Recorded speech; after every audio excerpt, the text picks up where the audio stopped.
Bonjour et bienvenue dans cette formation dédiée à la création et à la configuration de votre domaine G Suite. Je m'appelle Mickaël Ravier, je suis expert G Suite depuis 2014 et j'ai la certification G Suite Administrator et Deployment Specialist, ce qui veut dire que je peux vous accompagner dans vos projets et dans la migration de vos données vers votre suite Google.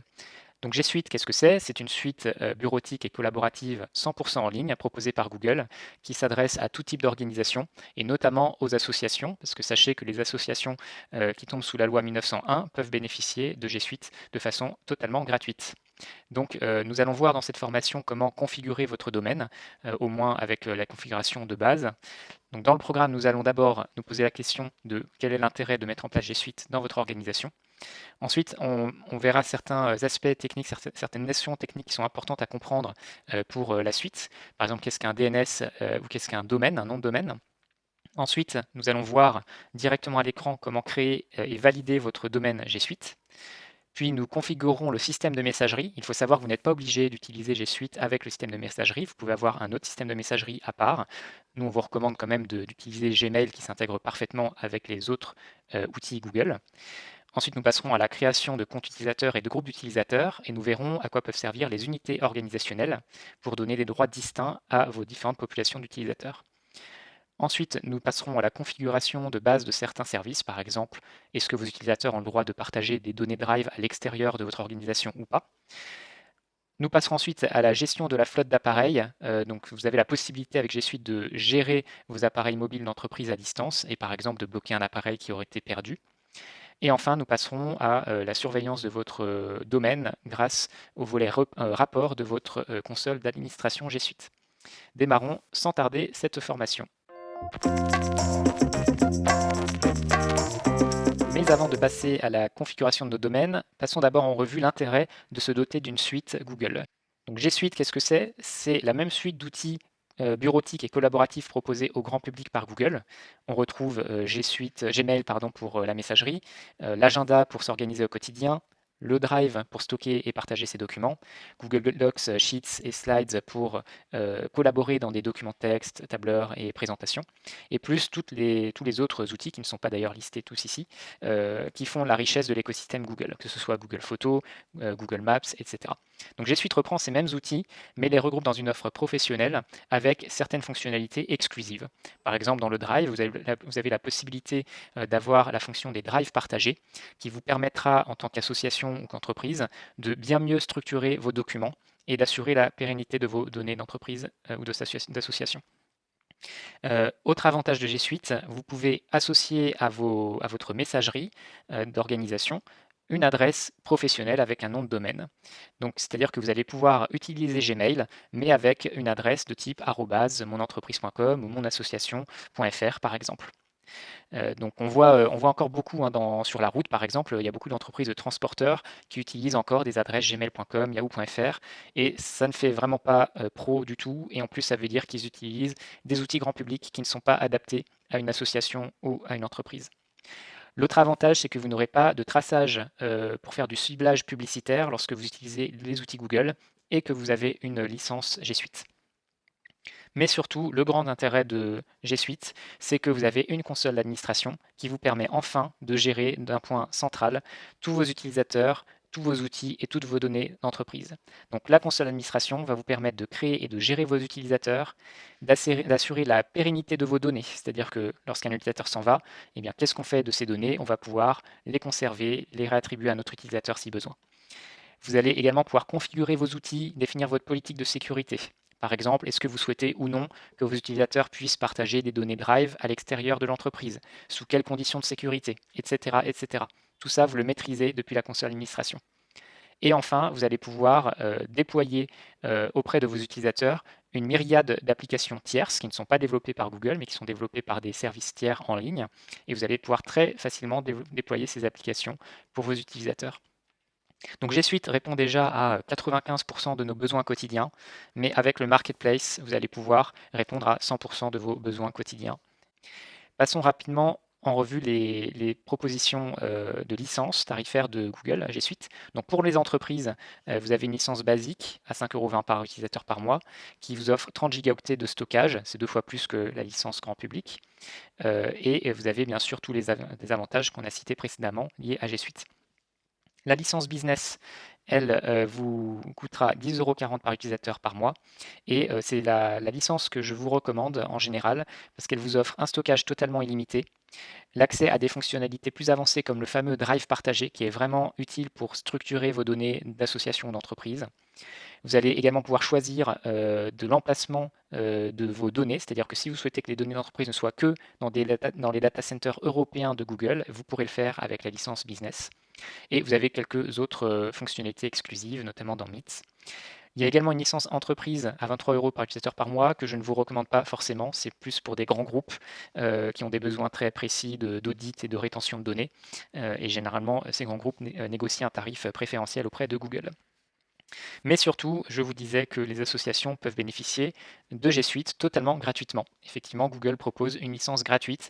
Vous pouvez créer un nombre illimité d'utilisateurs sur votre domaine associatif. Et donc vous allez disposer de 30 gigaoctets de stockage, ce qui est déjà assez confortable, mais surtout vous avez des fonctionnalités qui sont normalement réservées à la licence business pour ce qui est des entreprises, notamment le fameux drive partagé, qui est très important pour structurer ces informations. Donc si vous êtes une association, vous ne posez pas de questions, foncez, prenez un G Suite chez Google, ça ne vous coûtera rien et ça vous fera surtout économiser beaucoup de ressources par rapport à d'autres solutions, notamment des solutions que vous pourriez mettre en place localement dans votre association.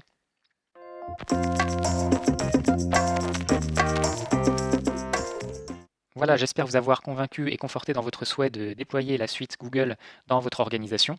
Avant de passer à la configuration de ce domaine, passons en revue certains points techniques qui vous seront importants pour comprendre la suite de la configuration. Nous allons commencer avec la notion de domaine qui est très importante. Donc, quand on va utiliser le terme domaine, on va parler de différentes choses. Vous avez d'une part le domaine G Suite, qui est l'environnement Google que vous allez créer dans le cadre de cette formation. Et rattaché à cet environnement, vous allez associer les noms de domaine, le ou les noms de domaine de votre organisation. Alors vous allez avoir forcément au moins un nom de domaine principal, donc qui est votre nom sur Internet. Vous avez certainement déjà un site Internet qui est associé à votre nom de domaine. Et vous avez même la possibilité de rattacher des domaines secondaires, comme on le voit ici. Donc on a un domaine principal mondial-groupe.com et des domaines secondaires comme mondial-logistique.com ou mondial transport.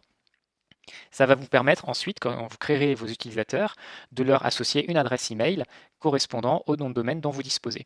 Sachez d'ailleurs que si vous avez plusieurs noms de domaine, eh bien vous pouvez créer différents types d'adresses mail et même plusieurs adresses mail rattachées à un seul compte utilisateur. Nous verrons ça dans la partie dédiée à la création des comptes.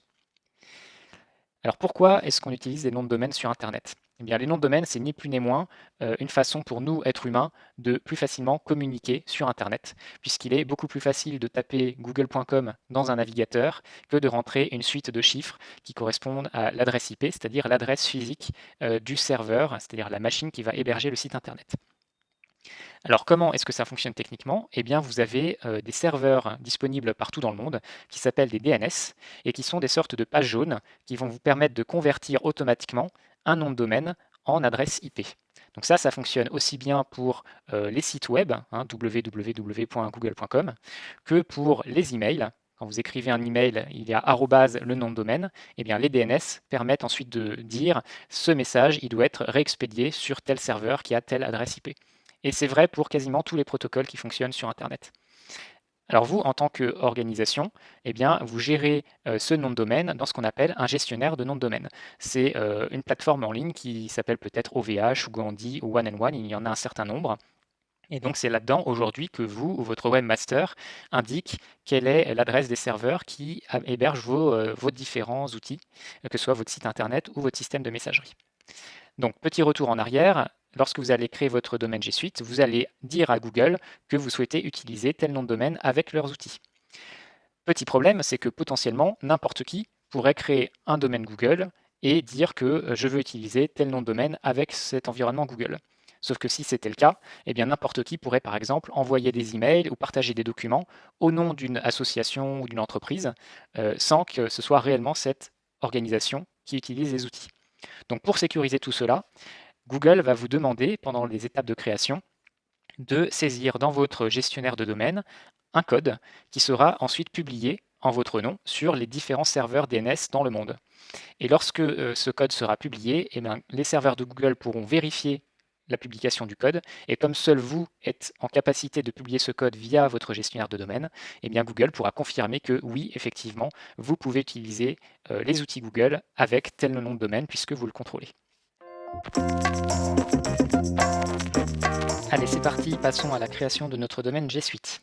Pour créer votre domaine G Suite, vous devez vous rendre soit sur la page commerciale de Google G Suite, si vous êtes une entreprise et vous souhaitez prendre des licences payantes, soit sur une page dédiée aux associations si vous souhaitez demander la création d'un compte avec une licence offerte pour les associations. Pour les entreprises, sachez que vous avez de toute façon une période d'essai de 15 jours offerte et vous pouvez résilier à tout moment. Pour les associations, vous devez passer par une page spécifique qu'on trouve à cette adresse gsuite.google.com/signup/nonprofit/welcome. Et vous devez ici suivre un formulaire. Il y a certaines étapes administratives à remplir pour disposer d'un compte domaine G Suite gratuit. Pour les entreprises, vous allez donc sur la page gsuite.google.com et vous cliquez sur le bouton Démarrer. Ici, pour l'objet de cette démonstration, nous allons partir du principe que nous sommes une entreprise, mais les étapes de configuration seront les mêmes pour les associations une fois que la demande d'accord est validée. Donc ici, on va mettre un nom d'organisation. Pour l'objet de cette démonstration, j'ai créé un nom de domaine fictif qui s'appelle sandbox.worklife.eu. Donc je vais appeler mon association ou entreprise Sandbox WorkLive. Ici, vous allez indiquer le nombre de vos employés ou collaborateurs. C'est quelque chose d'indicatif à titre commercial, ça n'a pas vraiment d'importance technique. Nous allons ensuite passer à la suite. Vous renseignez ici vos informations personnelles, vous en tant qu'administrateur de ce futur domaine G Suite. Renseignez une adresse mail sur laquelle vous êtes d'ores et déjà joignable.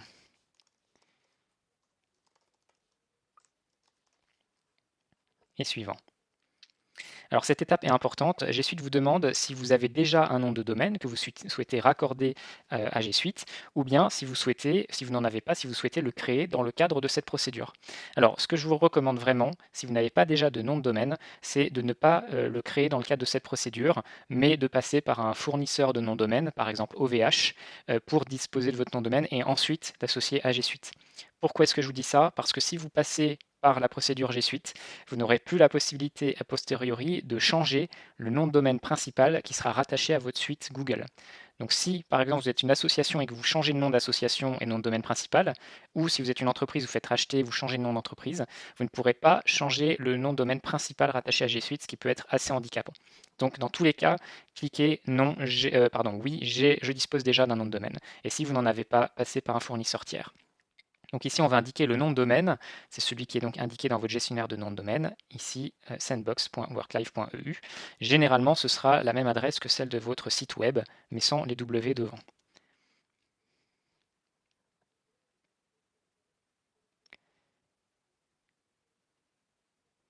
Je ne souhaite pas pour l'instant partager de bonnes idées avec Google.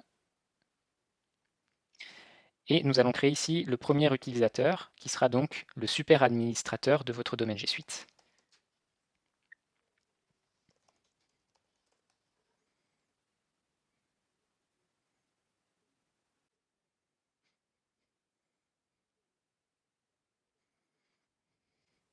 Voilà, le domaine a été créé. Il faut maintenant s'identifier avec le compte que vous venez de générer.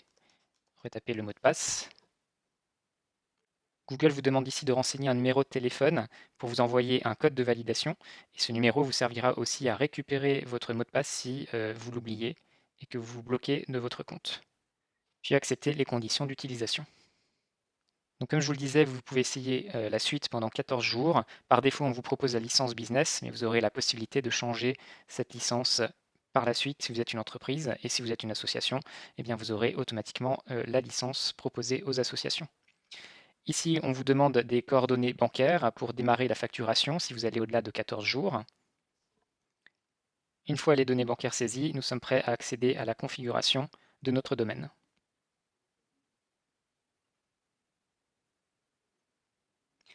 Donc, comme je vous l'expliquais dans la partie dédiée à la notion de domaine, la première étape consiste à valider que vous êtes bien propriétaire du nom de domaine que vous avez inscrit. Et pour cela, nous allons donc générer un code avec la console G Suite et il va falloir inscrire ce code dans un enregistrement TXT de type TXT sur votre gestionnaire de domaine. Donc c'est une étape qui peut paraître un petit peu complexe comme ça, mais en fait vous allez voir que c'est assez simple. Donc je copie simplement ce code qui m'est proposé ici par Google. Je vais dans ma console de gestionnaire de domaine. Alors chaque gestionnaire de domaine a sa propre interface, donc cela peut se présenter un petit peu différemment pour vous. Et je vais simplement créer un nouvel enregistrement de type TXT et je vais coller la valeur qui m'a été fournie par Google. Donc mon fournisseur de domaine va ensuite envoyer cette nouvelle information à tous les serveurs DNS présents dans le monde, comme je vous l'expliquais tout à l'heure. Les serveurs DNS vont donc publier cette information et dès que ces informations seront publiées, Google pourra confirmer que je suis bien propriétaire du nom de domaine en question, puisque j'ai été en mesure d'ajouter le code qu'ils m'ont fourni. Donc on va tenter de valider le domaine. Alors la validation peut prendre quelques temps, ça peut prendre quelques minutes à parfois quelques heures, mais c'est en général assez rapide. Voilà, c'est fini, le domaine a été créé et validé. Dans mon cas, ça a pris environ 2 minutes. Et nous allons maintenant pouvoir passer directement à la console d'administration en cliquant en haut à gauche pour gérer nos utilisateurs et configurer notre messagerie. Je vous propose maintenant de passer à la configuration de notre système de messagerie dans G Suite, qui s'appuie bien sûr sur l'application Gmail.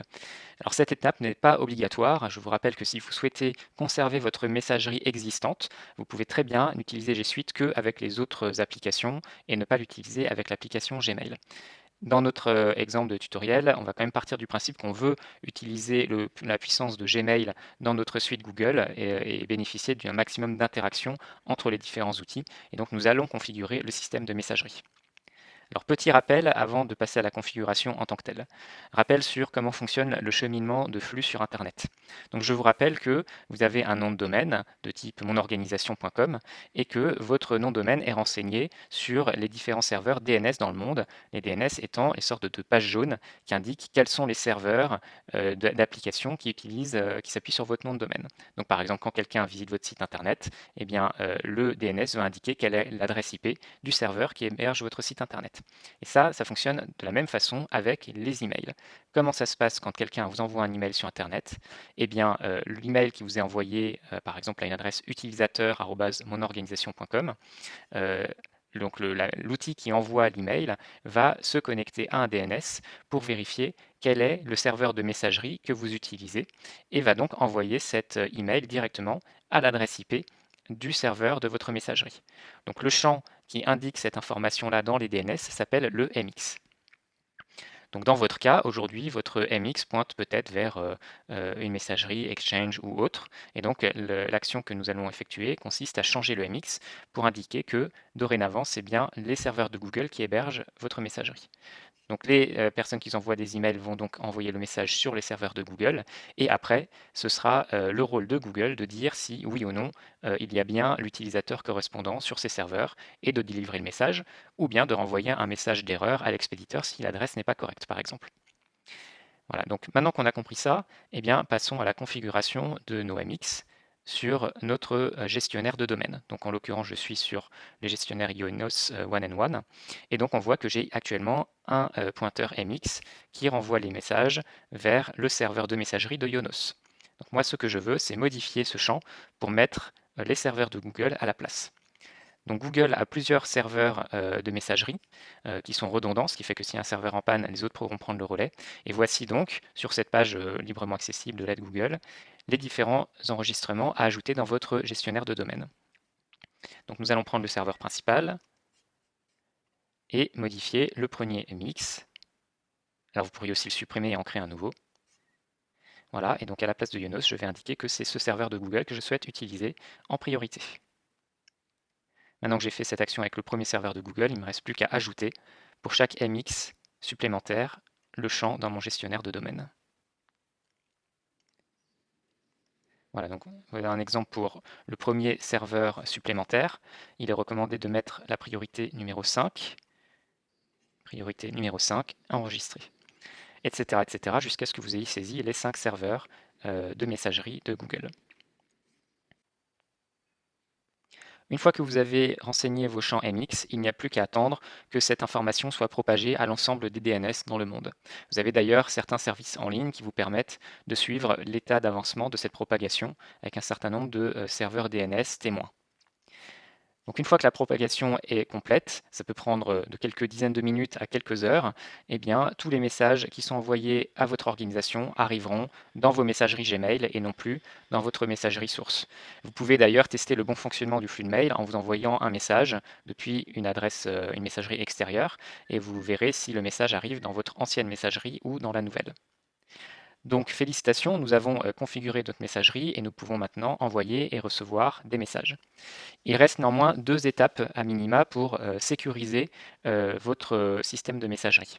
Puisque il faut savoir que potentiellement n'importe qui peut créer un serveur d'envoi de messages et prétendre être une telle ou telle organisation. Donc un hacker pourrait dans son garage créer un serveur et envoyer des messages qui prétendraient être envoyés par monorganisation.com par exemple. Donc comment parer à ce risque? Eh bien, grâce à un nouveau type d'enregistrement qu'on va également renseigner dans notre DNS, qui s'appelle le SPF. Et le SPF est un bout de texte qui va informer tous les systèmes de messagerie que le serveur que vous utilisez, vous, pour votre organisation, pour envoyer des messages, seront les serveurs de Google. Et donc, vos destinataires, les destinataires de vos messages, pourront vérifier via leur système de messagerie que le message est bien envoyé par les serveurs Google. Et s'il est envoyé par un autre serveur, eh bien, il faudra traiter ces messages avec méfiance. Donc, pour renseigner ce champ, eh bien, c'est le même principe que pour les MX. Il faut récupérer le champ à indiquer pour les serveurs de Google. Donc ici, voilà, on va tout simplement copier-coller ce champ dans un nouvel enregistrement MX sur notre gestionnaire de domaine. Alors attention, si vous avez d'autres systèmes de messagerie qui fonctionnent en plus de les messageries Google, par exemple si vous avez des scanners qui envoient des emails, des pièces jointes par email, ou bien un système de ticketing qui enverrait des mails sans passer par Gmail ou Google, eh bien il faudra adapter cet enregistrement pour que ces autres systèmes soient aussi authentifiés correctement comme étant des services autorisés pour votre organisation. Donc je vais créer un nouvel enregistrement de type.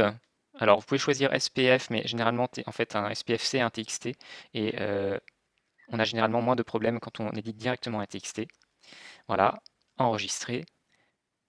Alors, il faut juste que j'enlève le petit point à la fin. Ça dépend des DNS, hein. Voilà. Voilà, donc là, je viens de publier mon enregistrement SPF, qui indique que, actuellement, seuls les serveurs de Google sont en droit d'envoyer des messages en mon nom. Donc encore une fois, les services de messagerie des destinataires recevront les messages même si c'est envoyé par des pirates, mais si le service de messagerie est suffisamment moderne, eh bien, il fera la vérification du SPF avant d'afficher le contenu au destinataire, et il pourra afficher un message d'avertissement si le message comporte un risque.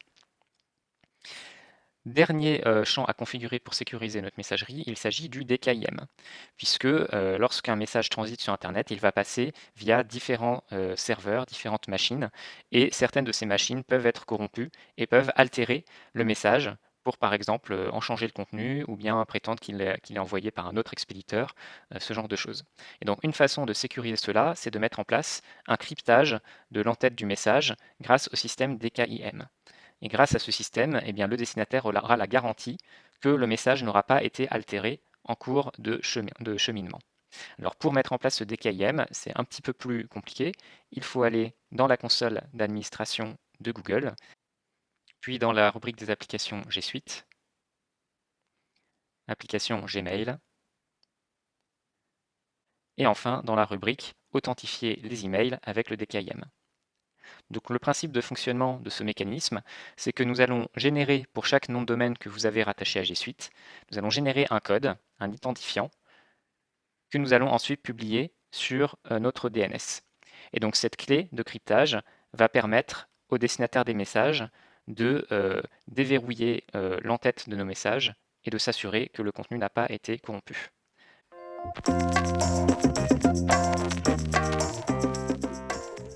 L'un des principaux intérêts de G Suite par rapport à des comptes Google grand public, c'est que vous allez pouvoir gérer, administrer vos utilisateurs depuis la console d'administration de façon centralisée et de façon bien plus efficace et sécurisée qu'avec des comptes grand public. Donc pour gérer vos utilisateurs, nous allons tout simplement nous connecter à la console d'administration et accéder à la rubrique utilisateurs. Nous voyons ici que j'ai déjà 2 utilisateurs existants.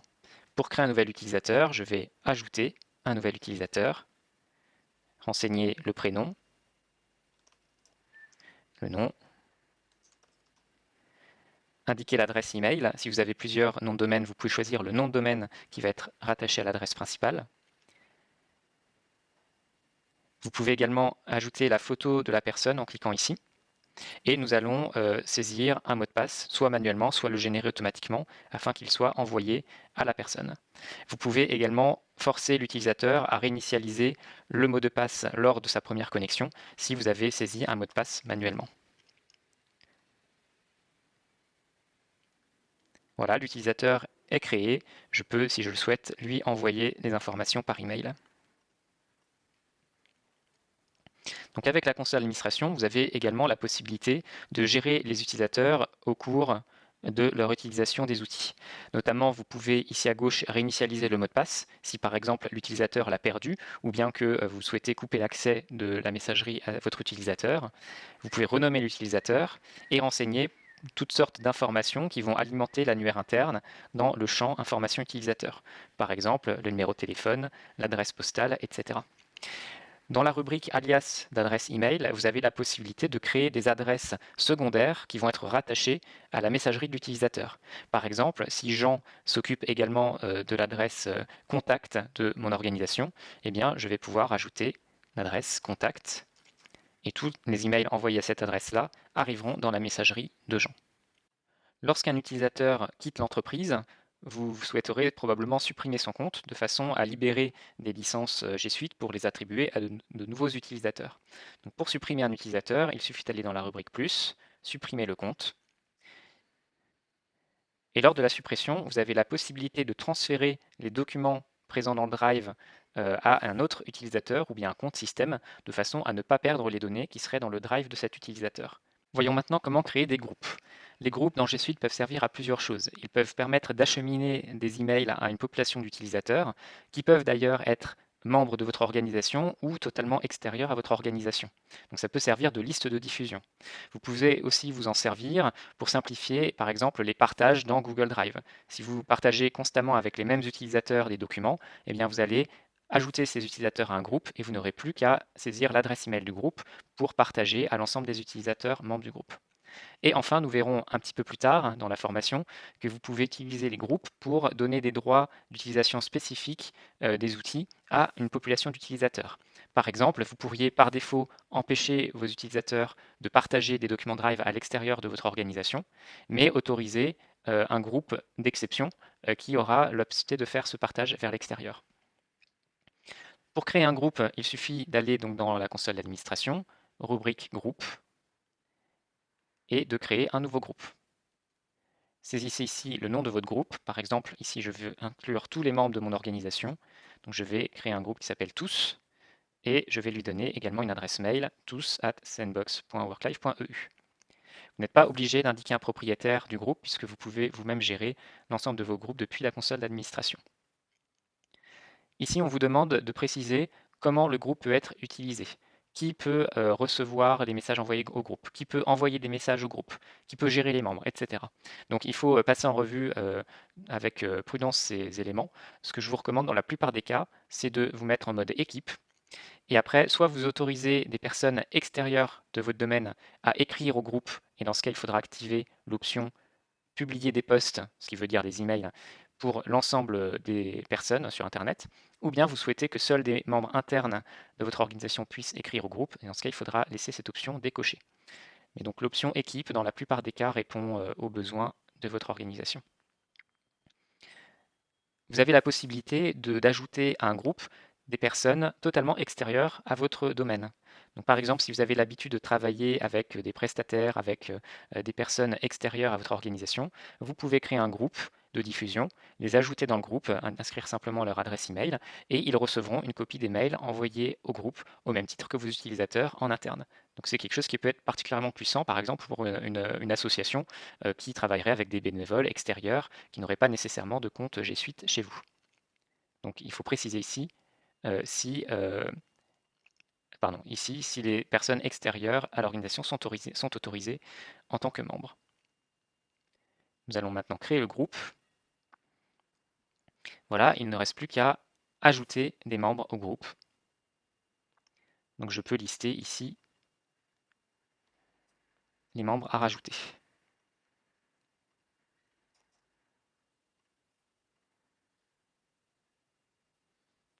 Voilà, désormais, tous les emails et partages adressés à ce groupe seront actifs pour les membres que je viens de rajouter. Si vous retirez un membre du groupe, eh bien, le membre perdra l'accès des partages Drive qui auront été affectés à ce groupe. Vous voyez l'intérêt d'utiliser un groupe pour vous simplifier la vie, surtout si vous avez un certain nombre d'utilisateurs dans votre domaine. Troisième partie de cette rubrique, les unités organisationnelles. Donc, il s'agit d'un concept un petit peu plus compliqué qui s'adresse vraiment aux administrateurs G Suite et que les petites organisations n'auront a priori pas besoin d'utiliser. Les unités organisationnelles vous permettent de répartir vos utilisateurs en plusieurs unités et ces unités pourront chacune avoir des paramètres différents dans les applications. Par exemple, vous pouvez désactiver l'application Drive ou l'application Gmail pour les utilisateurs membres de telle unité organisationnelle, ou bien autoriser des droits de partage Drive différents pour telle autre unité organisationnelle. Donc ça vous permet de personnaliser les options G Suite pour vos utilisateurs. Attention, il y a une limite, un utilisateur ne peut être présent que dans une seule OU à la fois. C'est pour ça que dans bien des cas, quand on en a la possibilité, nous allons plutôt utiliser la notion de groupe que nous avons vu juste avant, lorsque nous avons besoin de créer des exceptions dans nos paramétrages G Suite sur telle ou telle application. Mais parfois, il n'est pas possible de définir une exception, puisqu'il faut vraiment définir la base de la configuration de façon différente selon une population d'utilisateurs. Et donc dans ces cas-là, nous n'aurons pas le choix que d'utiliser les OU. Donc je passe assez rapidement sur cette étape. Pour créer une OU, vous allez sur l'accueil de la console d'administration, unité organisationnelle, et nous allons créer une nouvelle unité pour par exemple des utilisateurs qui n'auront pas besoin de Drive. Donc nous allons désactiver l'application Drive pour ces utilisateurs. Donc je donne un nom tout simplement à l'OU que je vais appeler No Drive. Voilà, et donc j'ai créé mon OU qui est rattaché à l'OU principale de mon domaine. Il ne me reste plus que maintenant qu'à déplacer un utilisateur dans cette OU, par exemple Jean Duval. Je vais aller sur plus, modifier l'unité organisationnelle et déplacer Jean dans nos drives.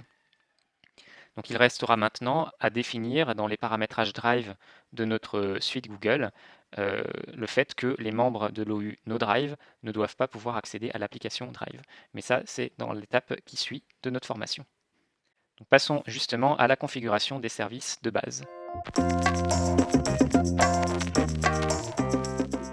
Comme je l'expliquais en introduction, l'une des grandes forces de G Suite, c'est que vous pouvez configurer vos services de façon centralisée pour l'ensemble de vos utilisateurs. Donc vous pouvez décider de quels services ils ont le droit d'utiliser, comment ils peuvent les utiliser, avec quels paramètres par défaut.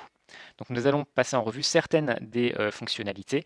Il y en a bien sûr beaucoup trop pour les passer toutes en vue dans cette formation, mais nous allons voir les plus importantes. Donc avant de passer au paramétrage du drive, il faut qu'on s'assure qu'on comprenne bien les différents éléments disponibles dans G Suite, puisque vous avez des fonctionnalités exclusives dans G Suite qu'il n'y a pas dans les comptes grand public. Alors vous avez bien sûr l'espace Mon Drive que vous connaissez déjà, qui est l'espace personnel de l'utilisateur pour stocker ses documents. Par défaut, tout ce que l'utilisateur crée ou importe est sa propriété. Et il a la possibilité bien sûr de partager ce document avec d'autres utilisateurs et ces éléments arriveront donc dans la rubrique Partager avec moi de l'utilisateur correspondant. Donc ça, c'est bien pour s'organiser à titre personnel, mais dès lors qu'on a vraiment besoin d'avoir des espaces communs pour travailler ensemble, eh bien, ça devient un peu plus compliqué d'utiliser uniquement mon drive, pour différentes raisons, mais notamment en raison de la notion de propriété, qui fait que lorsqu'on partage des éléments, potentiellement un autre utilisateur peut, entre guillemets, supprimer un document d'un dossier partagé, mais ça ne va pas vraiment supprimer ce document, et ce document va devenir orphelin, c'est-à-dire qu'il ne sera plus rattaché à un dossier en particulier. Donc je vous passe un petit peu les détails, mais ces limitations de l'espace Mon Drive expliquent pourquoi dans la licence business dédiée aux entreprises et pourquoi dans la licence gratuite dédiée aux associations, eh bien vous avez la fonctionnalité Drive partagé qui est disponible par défaut. Les drives partagés fonctionnent très différemment de l'espace Mon Drive, puisque dès lors que nous invitons un membre dans cet espace partagé, tout ce que le membre va créer ou déposer deviendra la propriété de l'organisation et du drive partagé en particulier. Ce qui fait que lorsque la personne s'en va, ou même si si elle est rejetée des membres du drive partagé, eh bien les éléments qu'elle a déposés dans cet espace ne vont pas disparaître. C'est aussi très important si vous travaillez avec des personnes extérieures à votre organisation, qui ont aussi un compte Google, eh bien le fait de les inviter dans des drives partagés fera que vous deviendrez propriétaire des documents déposés par la personne, ce qui n'est pas le cas lorsqu'on fonctionne avec des comptes grand public avec uniquement l'espace Mon Drive. L'autre avantage, c'est que chaque drive partagé dispose de sa propre corbeille, et donc lorsque quelqu'un supprime un document, on peut très facilement retrouver le document dans la corbeille. Et enfin, l'organisation du partage est plus simple, bien qu'elle soit un peu plus rigide, puisque lorsque quelqu'un est membre d'un drive partagé, il voit la totalité du contenu et il n'y a pas d'organisation en sous-niveau. Donc c'est quelque chose à prendre en compte lorsque vous allez définir les drives partagés à créer dans votre organisation. Dernière notion importante, donc l'outil Drive File Stream, qui est l'outil professionnel de G Suite pour accéder à vos documents Drive depuis votre explorateur de fichiers, que ce soit sur Windows ou sur Mac. Donc si vous utilisiez un compte grand public, vous connaissiez déjà Backup and Sync qui vous permettait de synchroniser votre Drive avec votre ordinateur en local. Drive File Stream a l'immense avantage de ne rien stocker par défaut sur votre disque dur, ce qui fait que si vous avez un stockage illimité, par exemple à partir des licences business, eh bien, vous pouvez stocker autant de données que vous le souhaitez en ligne, ça ne va pas bloquer votre disque dur. Et vous avez la possibilité, si vous le souhaitez, de synchroniser localement certains fichiers ou dossiers si vous en avez besoin pour les consulter hors ligne, par exemple. Alors passons à la configuration de certains éléments Drive particulièrement importants. Pour configurer les partages, notamment du Drive, vous devez accéder à la rubrique Applications, G Suite, Paramètres pour Drive et Docs, Paramètres de partage. Je vous signale que pour accéder rapidement aux sous-rubriques, vous pouvez passer par le menu déroulant qu'on trouve ici, qui vous permet d'accéder rapidement aux sous-pages de votre console d'administration. On voit que par défaut, les membres de votre domaine peuvent librement partager des documents Drive, y compris avec des personnes extérieures à votre domaine et même des personnes qui n'ont pas de compte Google. Donc l'avantage, c'est que c'est très flexible, très facile de collaborer avec des personnes extérieures à votre organisation. Certains administrateurs trouveront que ces paramètres sont trop ouverts et souhaiteront restreindre les accès. Donc si vous souhaitez restreindre les accès, par exemple carrément couper complètement le partage Drive avec l'extérieur de l'organisation, il faut juste cocher cette option et valider. Donc désormais, plus personne dans votre organisation ne peut partager de documents Drive avec l'extérieur de votre domaine. Et bien sûr, il y a plein de niveaux intermédiaires que vous pouvez passer en revue ici pour personnaliser le niveau de partage que vous souhaitez. Alors tout à l'heure, je vous expliquais, quand on a vu la notion d'unité organisationnelle, je vous expliquais qu'on peut créer des exceptions pour nos utilisateurs, pour certains utilisateurs de notre domaine. Par exemple, dans mon cas, je souhaite couper le partage par défaut, mais l'autoriser quand même pour certaines personnes. Actuellement, j'ai coupé le partage pour l'unité organisationnelle parente, référente, qu'on voit ici, qui s'appelle Sandbox WorkLive. Et par défaut, toutes les unités organisationnelles enfantes héritent de ce droit-là. Si je souhaite autoriser le partage pour certains de mes utilisateurs, j'ai deux possibilités. Soit je crée une unité organisationnelle spécifique, ici appelée X-Share autorisé, par exemple, et je vais déplacer les utilisateurs concernés dans cette unité organisationnelle. Ou bien je peux aussi utiliser les groupes. Donc je me suis ici créé un groupe X-Share autorisé pour créer également une exception. Donc quand vous avez le choix, je vous encourage plutôt à utiliser les groupes que les unités organisationnelles, puisque comme je vous le disais, une personne, un utilisateur ne peut être que dans une seule unité à la fois. Et parfois, vous avez besoin de combiner les paramètres attribués à différentes unités.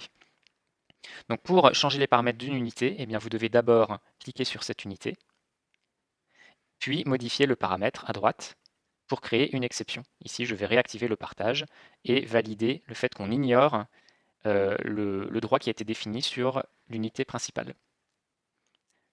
Donc ça, c'est la première façon de procéder. Et la deuxième, avec les groupes, c'est donc de sélectionner le groupe sur lequel vous souhaitez appliquer l'exception. Et exactement de la même façon, vous allez, pour ce groupe, créer l'autorisation de partage vers l'extérieur. Passons maintenant à un autre aspect important qui s'appelle distribution de contenu à l'extérieur du domaine, qu'il faut éventuellement sécuriser. Alors pour cela, je vais partir du principe que nous avons maintenu le droit de partage à l'extérieur pour nos utilisateurs. Alors cette partie, à quoi elle sert? Eh bien, partons du principe que vous avez créé des drives partagés dans votre entreprise ou dans votre association et que vous avez invité des personnes extérieures à contribuer à ces drives partagés et vous leur donnez un droit d'utilisation maximum pour ces drives. Eh bien, par défaut, ces personnes extérieures à l'organisation pourront prendre le contenu du drive partagé et le récupérer sur leur drive à eux, sur leur domaine extérieur ou leur compte extérieur. Donc on voit que c'est un risque important de fuite de données. Donc si vous souhaitez empêcher cela, vous pouvez dire par exemple que seuls les utilisateurs de votre domaine peuvent récupérer des données qui sont dans les drives partagés pour les mettre sur leur espace Mon Drive, mais l'espace Mon Drive de votre organisation. Donc ça empêchera la fuite de données vers des comptes extérieurs. Mais il y a encore un autre cas de figure à prendre en compte. Si une personne extérieure à votre domaine dispose également de G Suite et crée un drive partagé depuis son domaine, et va inviter des membres de votre organisation à ce drive partagé, eh bien potentiellement, du coup, les utilisateurs de votre organisation peuvent déplacer du contenu que vous avez sur le drive partagé extérieur et vous perdez ainsi la propriété de ce contenu. Donc si vous souhaitez absolument empêcher cela, eh bien il faut choisir personne, c'est-à-dire que personne ne peut déplacer du contenu dans un espace appartenant à une autre entité extérieure à votre entreprise. C'est plus restrictif, mais c'est beaucoup plus sécurisant. Et si vous n'avez pas besoin au quotidien de travailler dans les drives partagés d'organisations extérieures, eh bien, je vous recommande de choisir cette option.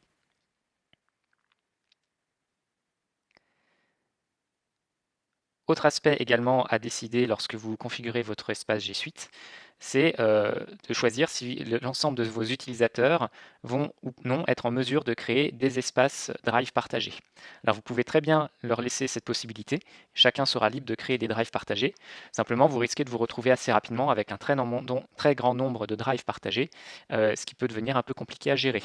Donc ce que vous pouvez faire, c'est empêcher vos utilisateurs de créer des drives partagés, et créer un groupe d'utilisateurs ou une unité organisationnelle pour laquelle les utilisateurs seront autorisés à créer des drives partagés dans leur espace Drive. Donc il s'agira de la même chose que pour les paramétrages de partage qu'on a vu juste avant. Il faudra cliquer sur l'OU ou le groupe que vous avez défini et décocher l'option pour créer l'exception pour ce groupe d'utilisateurs en particulier. Si vous souhaitez consulter la liste de vos drives partagés disponibles dans l'organisation, il faut revenir d'un niveau pour arriver à l'accueil de la page dédiée au Drive et au Docs.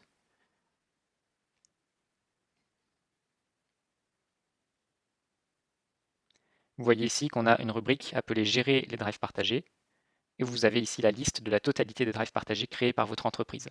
Si vous souhaitez consulter en tant qu'administrateur le contenu d'un drive partagé ou gérer les accès, eh bien, il faut cliquer sur le drive et vous ajouter comme administrateur ou bien ajouter des membres avec différents niveaux de gestion.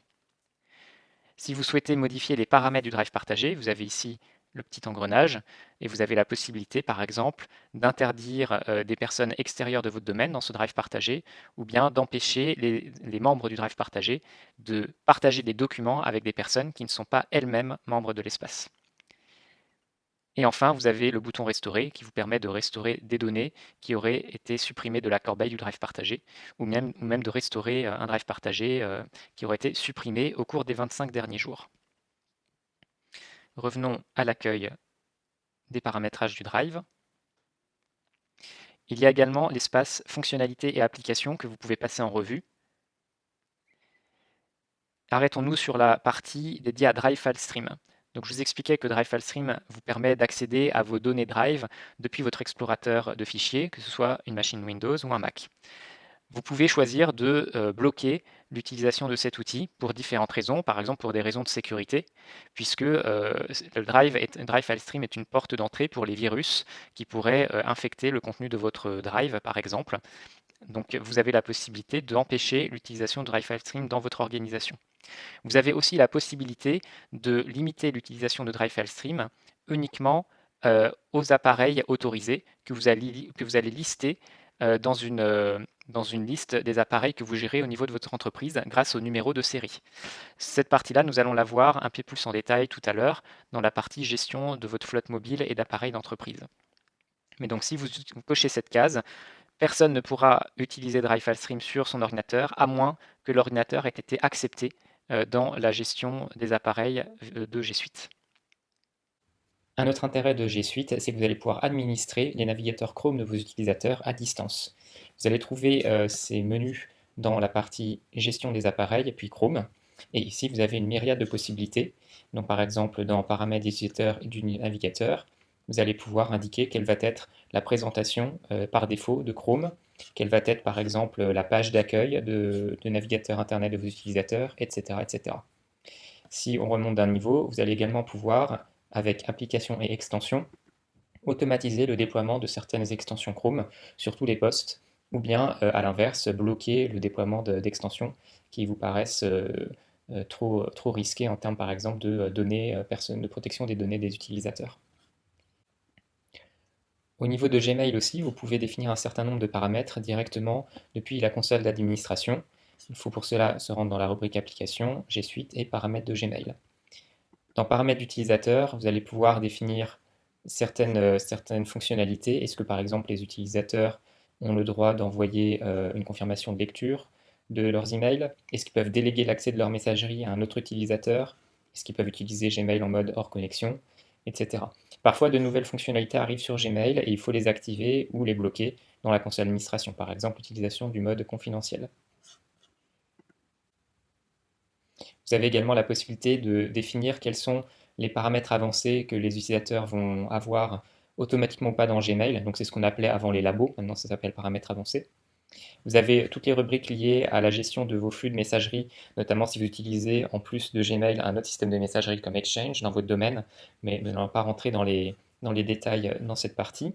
Vous trouverez d'autres informations, d'autres fonctionnalités utiles dans Accès des utilisateurs finaux. Et donc c'est ici que vous pouvez par exemple couper l'accès en pop IMAP, ce que je vous recommande de faire, parce qu'on encourage les utilisateurs à utiliser plutôt Gmail dans leur navigateur Internet, plutôt que par le biais d'applications tierces qui ne sont pas toujours 100% compatibles. Vous avez aussi la possibilité de couper, si vous le souhaitez, la possibilité de transférer automatiquement des messages depuis une messagerie vers une autre messagerie extérieure, par exemple. Dans la rubrique paramètres avancés des paramètres Gmail, vous allez également trouver des fonctionnalités intéressantes, par exemple la possibilité de configurer un service de relais SMTP. Donc cela sert notamment si vous utilisez des applications métiers ou des scanners de documents qui ont besoin d'envoyer des documents par mail. Eh bien, vous allez pouvoir configurer G Suite pour permettre à ces outils d'envoyer les messages au travers du système de messagerie de Google. Donc c'est quelque chose à configurer en connaissance de cause, mais qui peut être utile pour les moyennes et grandes entreprises ou associations. Vous aurez également quelques options qui peuvent être activées dans cette page. Par exemple, activer la reconnaissance optique de caractères. Ça va vous permettre, par exemple, dans des pièces jointes, que ce soit des images ou des documents PDF, de documents scannés, eh bien Gmail va être en mesure de scanner le contenu pour reconnaître des mots-clés et donc ces documents ressortiront dans les résultats de recherche lorsque les utilisateurs font des recherches dans Gmail. Enfin, sachez que vous avez des outils tiers qui peuvent compléter les fonctionnalités de Gmail, notamment au niveau des signatures, de la gestion automatisée des signatures. Pour cela, il y a un outil très bien que je vous recommande qui s'appelle WeAdvocacy, et que n'hésitez pas à me contacter si vous êtes intéressé par exemple par cet outil, je peux vous proposer des licences à tarif préférentiel. Enfin, sachez aussi que vous avez la possibilité de déployer des applications à tous vos utilisateurs au travers de la G Suite Marketplace. Donc c'est un peu comme si vous alliez installer des applications sur tous vos utilisateurs à la fois, sauf que là, il n'y a aucun paramétrage, aucune intervention technique nécessaire. Donc pour cela, nous allons revenir dans la rubrique Applications. Et ici, vous trouverez donc Application G Suite Marketplace. Par exemple, j'aime beaucoup l'outil de publipostage Yet Another Mail Merge. Eh bien, en simplement quelques clics, je vais pouvoir choisir d'installer cet outil à titre personnel ou bien à l'ensemble des utilisateurs du domaine pour leur permettre d'envoyer des messages de publipostage facilement depuis un tableur.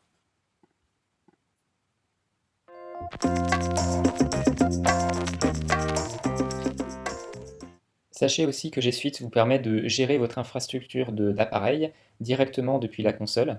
Donc c'est vrai pour les téléphones mobiles, les tablettes, que ce soit des tablettes sous Android ou sous iOS, le système d'Apple. Et depuis peu, il est même possible de gérer une flotte de PC sous Windows 10 directement depuis la console G Suite, sans avoir besoin du système Microsoft Active Directory pour gérer une flotte d'appareils. Donc, je ne vais pas rentrer beaucoup dans les détails de cette partie-là, mais sachez que vous allez retrouver tous ces éléments dans la rubrique appareil de votre console d'administration. Et vous disposez de différents niveaux de gestion de ces appareils. Donc tout d'abord, vous pouvez être en mode inactif, c'est-à-dire que les utilisateurs utilisent leurs appareils comme bon leur semble et vous n'avez aucune maîtrise sur ces appareils-là.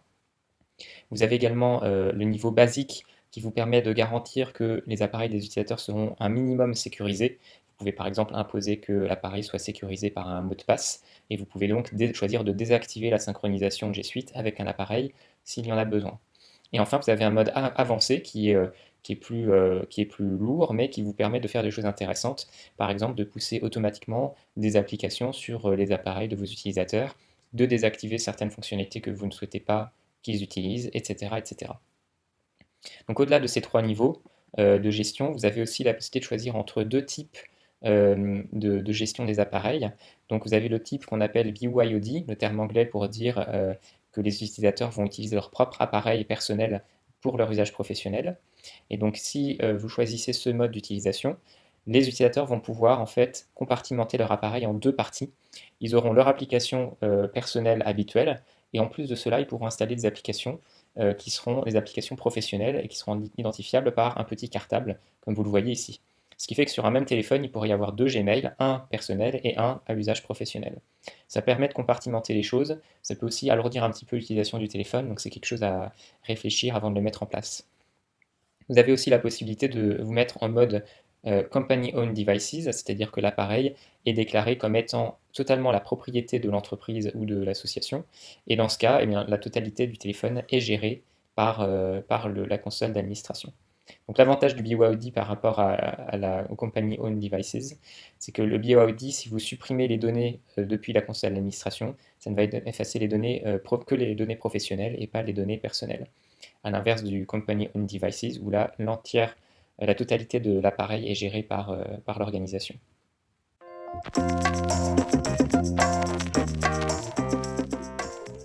Passons enfin à la sécurisation de votre domaine G Suite et à la surveillance de son activité.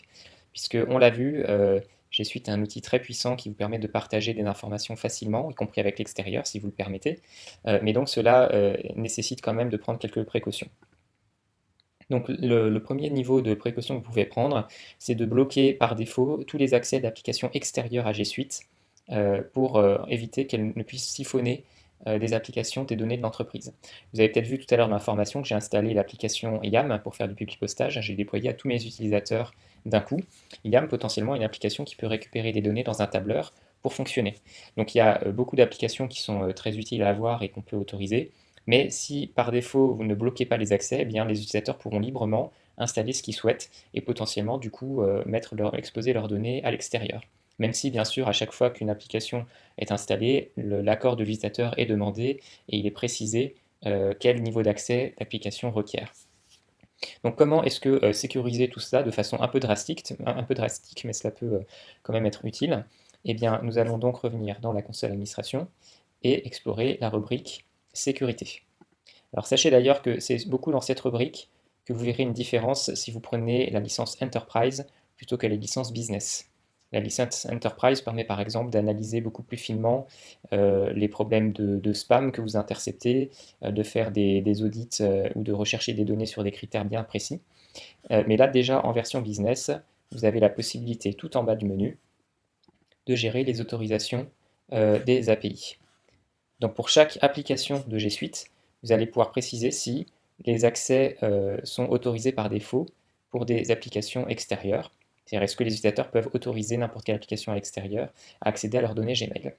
Si vous désactivez les accès API à Gmail, aucune application ne pourra accéder aux données Gmail, sauf celles que vous aurez éventuellement whitelistées dans la liste qu'on a ici, qu'on peut cliquer. Donc si je fais enregistrer, plus aucune application ne peut accéder aux données hébergées par Gmail pour mes utilisateurs, sauf celles que j'aurai listées dans ce menu, en cliquant sur l'onglet Applications de confiance, et là il vous faudra manuellement lister les applications qui sont autorisées à accéder aux données de l'utilisateur. Donc il y a quand même beaucoup d'entreprises qui mettent ça en place, et si vous êtes une moyenne grande entreprise avec des données sensibles, je vous recommande quand même de mettre en place ce niveau de sécurité. Vous avez aussi la possibilité, comme on l'a vu tout à l'heure dans la rubrique Chrome, de bloquer les extensions que les utilisateurs vont pouvoir installer. Passons maintenant à l'attribution des rôles d'administrateur. Donc dans G Suite, vous pouvez avoir plusieurs administrateurs système et ils n'ont pas tous besoin d'avoir le niveau d'accès maximum. Donc tout ça, vous allez le gérer dans les rôles d'administrateur. Vous avez bien sûr le rôle par défaut qui est le super administrateur, qui peut faire absolument tout dans la console d'administration. Mais si vous avez par exemple besoin que quelqu'un gère uniquement les comptes utilisateurs, donc les créations, suppressions de comptes, eh bien vous avez ici un rôle préconfiguré qui s'appelle administrateur de compte utilisateur, et vous pouvez là ajouter des comptes G Suite de personnes habilitées à gérer ces fonctionnalités. Vous avez aussi la possibilité de créer vos propres comptes, vos propres rôles administrateurs, avec ce bouton en haut à gauche. Par exemple, si vous souhaitez qu'une personne soit habilitée à transférer les dossiers depuis les espaces Mon Drive vers des drives partagés, ce qui n'est pas possible pour un utilisateur lambda, eh bien nous allons créer un rôle pour cela. Transfert dossier vers shared drives. Et là, il n'y a plus qu'à cocher quel type d'action les administrateurs avec ce rôle pourront effectuer. Donc en l'occurrence, ce sont des actions qui sont relatives à Drive et Docs. Et nous allons cocher uniquement cette option, transfert de fichiers et de dossiers vers des drives partagés. Donc les utilisateurs que j'ajoute dans ce rôle ne pourront faire que cette action et absolument rien d'autre. Enfin, pour surveiller l'activité de votre domaine et retracer éventuellement certains événements, certains problèmes, vous avez ce qu'on appelle un outil de rapport d'audit qui va donc vous fournir un certain nombre d'informations. Donc vous trouvez cet outil ici. Donc vous avez énormément de possibilités avec cet outil. Vous allez pouvoir voir le taux d'utilisation de vos applications, surveiller les dernières connexions des comptes utilisateurs, faire des recherches sur, par exemple, les statistiques de partage de documents dans Google Drive, etc. etc. Moi, je vous recommande surtout deux ou trois entrées qui peuvent être vraiment utiles. D'abord, dans la rubrique Audit, vous avez la rubrique Admin qui vous permet de retracer toutes les actions effectuées par des administrateurs système. Donc ça peut être une page utile, surtout si vous avez d'autres utilisateurs qui gèrent votre domaine. Donc en revenant en arrière, vous avez aussi dans la rubrique Audit l'option Drive. Donc ça c'est pour les organisations qui ont la licence Business ou Enterprise. Et donc ça vous permet de voir toutes les dernières actions qui ont été effectuées par n'importe quel utilisateur dans Google Drive. Et vous avez ici un système de filtre qui vous permet de retrouver précisément une action, si par exemple vous ne comprenez pas pourquoi un document a disparu d'un dossier ou ce genre de choses. Enfin, si vous constatez des problèmes d'acheminement de messages, d'emails, eh bien le premier outil de diagnostic sera la rubrique Rechercher dans le journal des emails, dans la rubrique Audit. Et là encore, vous avez la possibilité de regarder sur une période donnée votre trafic de messages. Et donc il faut renseigner les champs pour filtrer les résultats. Et vous allez voir quel message a été attribué, enfin a été délivré ou envoyé à quel moment. Vous ne verrez pas en revanche le contenu du message. Ce sont uniquement des données à titre informatif qui sont issues des en-têtes de messages que vous recevez et envoyez avec ce domaine. Et pour finir, sachez que vous disposez avec G Suite d'un support qui est inclus dans votre forfait, dans vos licences.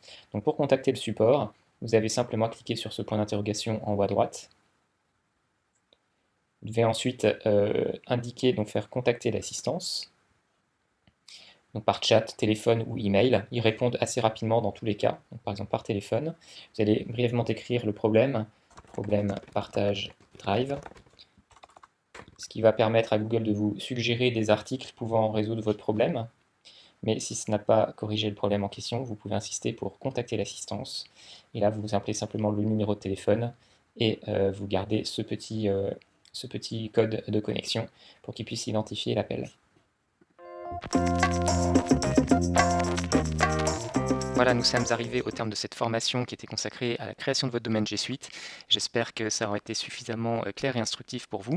Si vous souhaitez être accompagné sur ce type de sujet technique ou sur la gestion du changement sur vos nouveaux outils dans l'organisation, eh bien, n'hésitez pas à faire appel à moi à l'adresse michael.ravier@worklife.eu.